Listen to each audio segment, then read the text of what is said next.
planning, right? Yesterday we have seen the characteristics of planning, so let us do some revision. सबसे पहली characteristic क्या है? Universal process है। Planning कैसी process है? यूनिवर्सल, सब जगह पे होती है, in every field. Primary function है, सबसे पहले जो किया जाता है काम वो है planning. Conscious and mental process है, जिसको हम इंटेलेक्चुअल भी बोल सकते हैं, क्योंकि इसमें क्या है, बहुत सारे कैलकुलेशंस है, राइट? तो it is a conscious and mental process. Flexible है, मेन उसकी प्री कंडीशन ही है कि वो फ्लेक्सिबल है। वो उसको जो भी उसमें बताया गया है वो चेंज नहीं करके कर सकते, ऐसा नहीं है। So it is flexible, changes are allowed. फिर भी क्या है, प्लानिंग की वजह से क्या आता है? प्रिसीजन आता है, इसलिए वो प्रिसाइस है। प्लानिंग प्रिसाइस है, एक्यूरेट इन्फॉर्मेशन लेके सब कैलकुलेशंस किए जाते हैं। फोरकास्ट करता है कि आगे क्या चेंजेस आ सकते हैं, उस टाइम पे क्या करना चाहिए। तो फोरकास्टिंग इज़ रिक्वायर्ड प्लानिंग में। आगे का सोचना, उसके ऊपर एजम्पशंस बनाना, उसको बोला जाता है forecasting. Think about future is to forecast. List of alternatives, then you have to gather the information, prepare your list of alternatives, and of course then what, select the best. So list of alternatives ये उसकी 7 characteristics है. It is always about future, that is the 8th characteristic.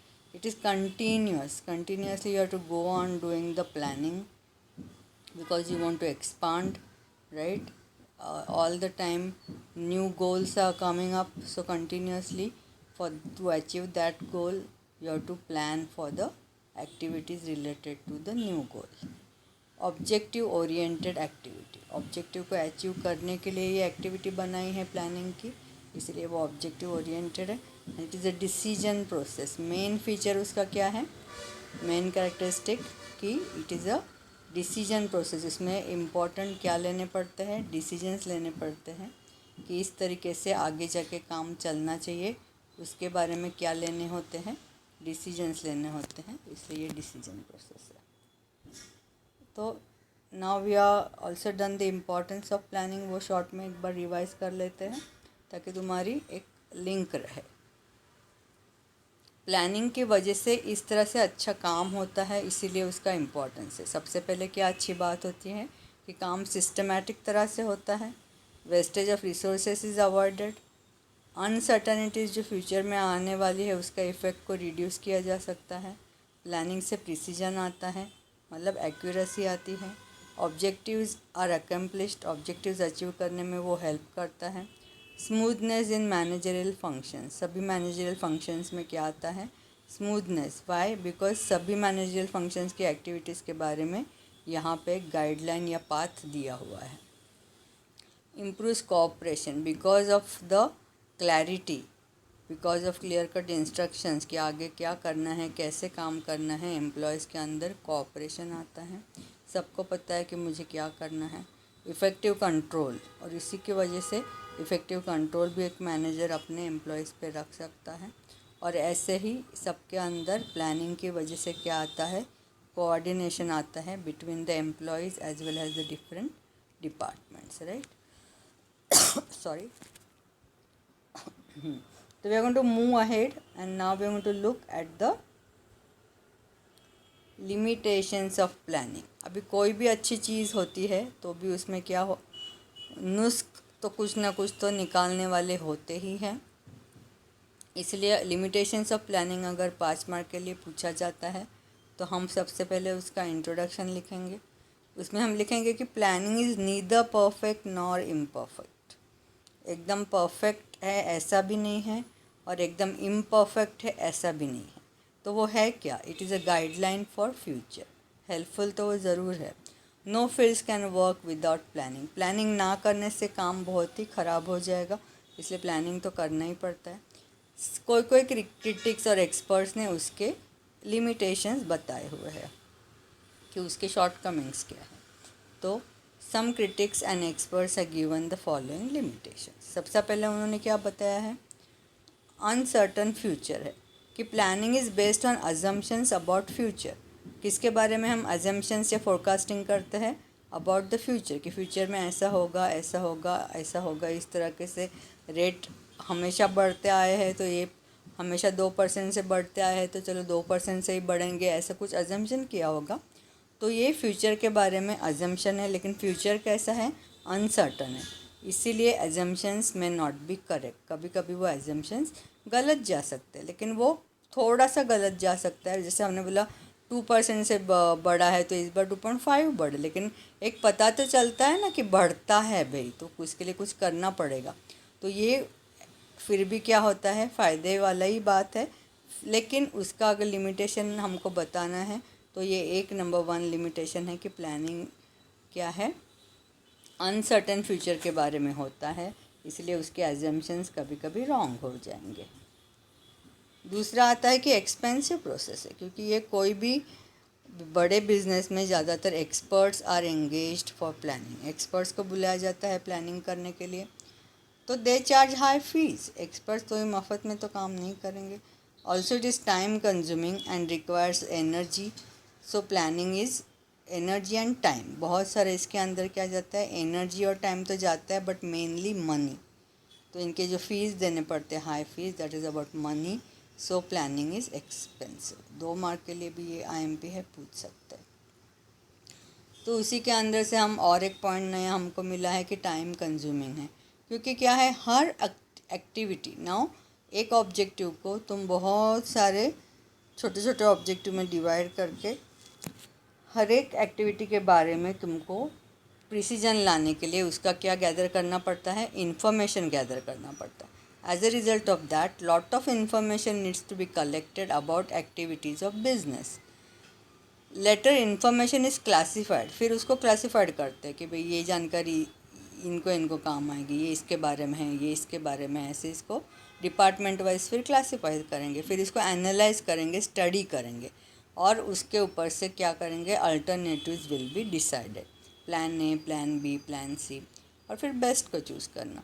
So it is a lengthy and time consuming process. ये कैसा है, बहुत time लेने वाला, CONSUMING, it is a lengthy and time consuming process. ये तीसरा उसका लिमिटेशन बताया। चौथा बताते हैं कि कभी कभी क्या हो जाता है कि प्लानिंग इररिलेवेंट हो जाता है, हमेशा होता है ऐसा नहीं है। समटाइम्स प्लानिंग कैसा हो सकता है, इररिलेवेंट हो सकता है। Sometimes planning fails due to circumstances, circumstances से अगर ऐसे कोई आ गए, एक्सटर्नल सर्कमस्टांसेस जो हमारे कंट्रोल में ना हो, तो वो प्लानिंग बिल्कुल इररिलेवेंट हो जाता है due to external factors affecting the business. Uncertainties of future time में मेक इट इररिलेवेंट। जैसे एक एग्जांपल लेते हैं, सपोज़ कि हमारी स्कूल ने डिसाइड किया होता इस बार कि हम क्या करेंगे, हम समर कैंप करेंगे, ऐसे ऐसे यहाँ पे ये स्टैंडर्ड के लिए ऐसा समर कैंप, वो स्टैंडर्ड के लिए वैसा समर कैंप, पूरा प्लानिंग कर दिया, पूरा पेरेंट्स को बता दिया, सब एक्साइटेड है ज्वाइन होने के लिए, लिस्ट विस्ट बना ली, सब हो गया, किसको क्या ड्यूटी देनी है टीचर्स को दे दी, सब कुछ हो गया। तो wonderful plan for summer camp was, suppose था, ऐसे नहीं बोल रही, लेट अस इमेजिन कि अगर ऐसा हमने किया होता, और फिर अचानक क्या आ गया, कोरोना वायरस का इन्फेक्शन, और क्या आ गया, लॉकडाउन। तो ऐसे टाइम पे इसको हम क्या बोलेंगे, एक्सटर्नल फैक्टर का जो ये आ गया है प्रॉब्लम पैंडेमिक का, because of that nobody can move out of the house. तो ये जो तुम्हारा पूरा प्लानिंग था अबाउट द समर कैंप, उसका वो पूरा प्लानिंग कैसे हो गया, इररिलेवेंट हो गया है, वो कोई मायने रखता नहीं है। तो ऐसा कभी कभी हो सकता है। ये उसका एक शॉर्ट कमेंट बताया। Tends towards rigidity. अभी क्या है, हमने बहुत बार बोला है कि प्लानिंग की पहली प्री कंडीशन क्या है, फ्लेक्सिबिलिटी। जो भी प्लानिंग दिया है वो फ्यूचर के पाथ के लिए एज अ गाइडलाइन दिया है। इसका ये मतलब है ही नहीं कि उसको वैसे के वैसा इसमें बिल्कुल चेंज नहीं कर सकते। लेकिन एम्प्लॉयज़ जो होते हैं डरते हैं, क्योंकि उनके ऊपर ब्लेम आ सकता है। तो जब भी कोई एडवर्स सिचुएशन आती है और उनको लगता है कि इसमें थोड़ा सा प्रॉब्लम हो सकता है, तो भी वो चेंज करने से डरते हैं। It also depends on the leadership. तो वो लीडरशिप अगर वहाँ पे फॉल्टी है तो वो रिजिड हो जाता है, और जैसा बताया गया है वैसे बिल्कुल वो करते हैं, और उसमें कोई चेंजेस लाते नहीं हैं। इम्प्लीमेंटेशन के टाइम जब भी चेंजेस लाना ज़रूरी होता है, तो ये फॉल्टी है एक्चुअली। तो अगर फॉल्टी लीडरशिप है तो it can tend towards rigidity, जैसे कोई कोई जगह पे ऐसे डायलॉग सुनाई देते कि जैसा whatever instructions you have been given you have to just follow blindly, don't use your brain. तो इस टाइप का लीडरशिप होगा तो it can tend towards rigidity. Otherwise main planning का क्या है, अगर अच्छी लीडरशिप है तो whatever suggestion the employees may give accordingly changes should be made and suggestions should always be welcome. But then that is a limitation of planning, so sometimes it will tend towards rigidity. So that is a faulty leadership का problem.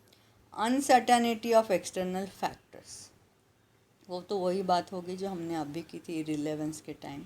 irrelevant भी क्यों हो जाता है, क्योंकि external factors affecting business keep on changing, so they come in a way or they hinder the planning success. Planning का success hinder करने वाले या उसके रास्ते में आने वाले कौन से फैक्टर्स होते हैं, हमेशा एक्सटर्नल फैक्टर्स होते हैं जो किसी के कंट्रोल में नहीं है। तो अनसर्टनिटी ऑफ एक्सटर्नल फैक्टर्स का प्लानिंग के ऊपर इफेक्ट हो जाता है, ये उसका लिमिटेशन है। अभी आगे देखेंगे। 7th लिमिटेशन है कि इनकम्प्लीट इन्फॉर्मेशन। अभी इसका तो क्या ही कर सकते, if the information gathered is incomplete और अनक्लियर, जिसको इन्फॉर्मेशन गैदर करने के लिए भेजा है वो ही अगर सही इंसान नहीं है और इनकम्प्लीट और अनक्लियर इन्फॉर्मेशन लेके आया है तो डिज़ायर्ड रिजल्ट्स तो मिलने वाले है ही नहीं। तो इन्फॉर्मेशन अगर इनकम्प्लीट है तो प्लानिंग फेल हो सकता है। Restriction on employees creativity. At time of implementation employees have to stick to the plan, they can not use their creativity to change it. कर तो नहीं सकते, उनको अलाउड नहीं है चेंज करना, है ना, उनको तो जैसे कि तैसे इम्प्लीमेंट करना है।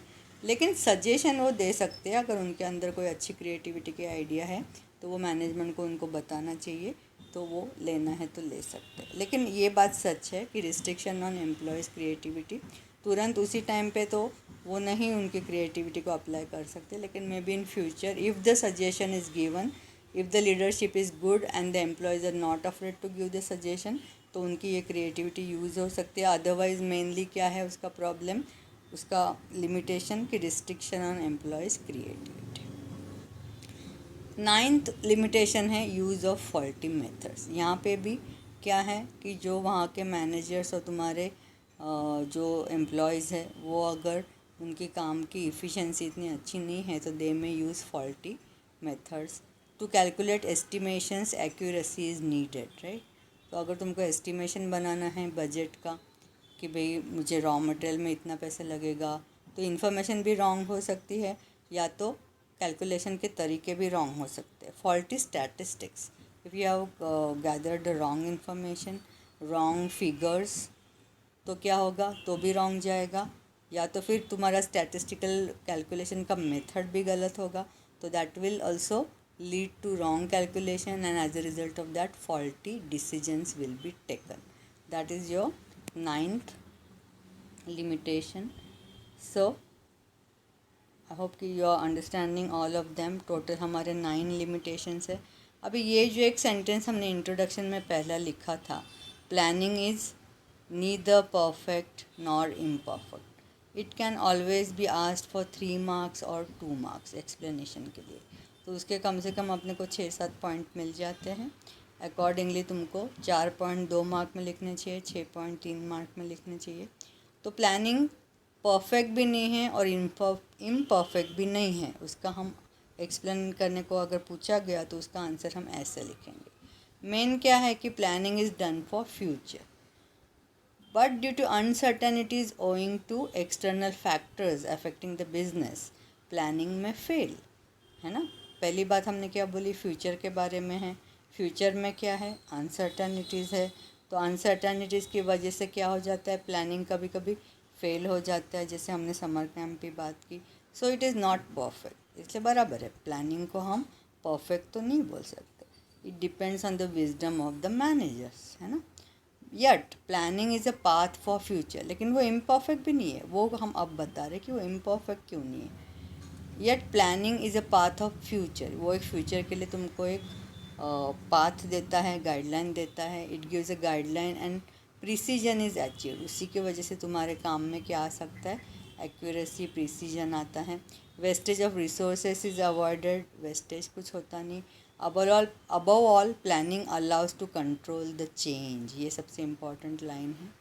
Planning actually allows to control the change, यानी कि अनसर्टनिटी. बार बार जो बता रहे कि भाई फ्यूचर है, फ्यूचर में के लिए प्लानिंग किया जाता है, फ्यूचर में अनसर्टनिटीज़ है, ये जो डरा रहे, उसके बदले में एक्चुअली प्लानिंग का करने का मेन इरादा ही है टू कंट्रोल द अनसर्टनिटीज़.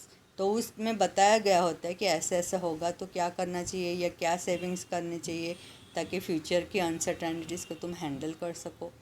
तो इस तरीके से main thing is that planning allows us to control the change और to control the uncertainty. So it is perfectly helpful. Planning कैसा है? परफेक्टली हेल्पफुल है. No unit can do without it. So it is not imperfect. There is no alternative to planning. ठीक है. तो ये क्यों imperfect नहीं है उसका हमने जाना. उसके पहले हमने क्यों परफेक्ट नहीं है उसके बारे में जाना. तो ये इम्पॉर्टेंट क्वेश्चन है, इसको प्रिपेयर करना अच्छे से. ठीक है. आई होप कि हम बहुत ज़्यादा एक साथ नहीं करेंगे ताकि तुमको क्या हो.